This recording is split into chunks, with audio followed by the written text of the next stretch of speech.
وَأَهْلُهَا مُصْلِحُونَ اور اس کے اہل رہنے والے اصلاح کرنے والے. بہت امپورٹنٹ پوائنٹ.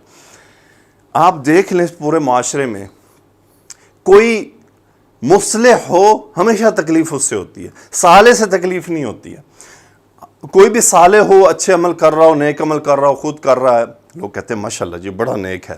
جو ہی وہ مصلح بنتا ہے اس پر انگلیاں اٹھنی شروع ہو جاتی ہیں. اب وڈا آیا مولوی، وڈا آیا جناب سانو تبلیغاں کرنا ہے، وڈا آیا سانو روکن والا. سو یاد رہے ہمیشہ مصلح سے تکلیف ہوتی ہے، صالح سے تکلیف کسی کو نہیں ہوئی. صالح سے تو لوگ خوش ہوتے ہیں، اے بڑا چنگا، بہت اچھا آدمی، بہت نیک آدمی ہے، ماشاءاللہ نمازی ہے، روزے دار ہے. اور اللہ نے کیا کہا؟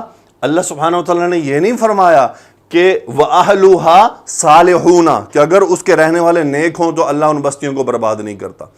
اللہ ان بستیوں کو اس وقت برباد نہیں کرتا، ان کو اس وقت ہلاک نہیں کرتا جب اس میں مصلح لوگ، اصلاح کرنے والے، معاشرے کی درستی کرنے والے، لوگوں کو اچھائی اور برائی کی طرف، اچھائی پہ لانے والے، برائی سے روکنے والے موجود ہوں گے تو اللہ ایسی بستیوں کو ہلاک نہیں کرتا.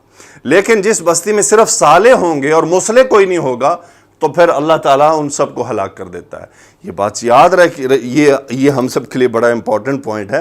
ہمارے معاشرے میں ایسا ہوتا ہے صالح سے کسی کو تکلیف نہیں ہوتی، ہمیشہ تکلیف ہوئی ہے تو مصلح سے ہوئی ہے. انگلیاں اٹھی ہیں تو مصلح پر اٹھی ہیں. صالح پر انگلیاں اٹھانے والے کم ہوتے ہیں، مصلح پر انگلیاں اٹھانے والے زیادہ ہوتے ہیں، اس کو برا بھلا کرنے والے زیادہ ہوتے ہیں، کیونکہ وہ ان کو ان کی خواہشات پر چلنے سے روک رہے ہوتے ہیں.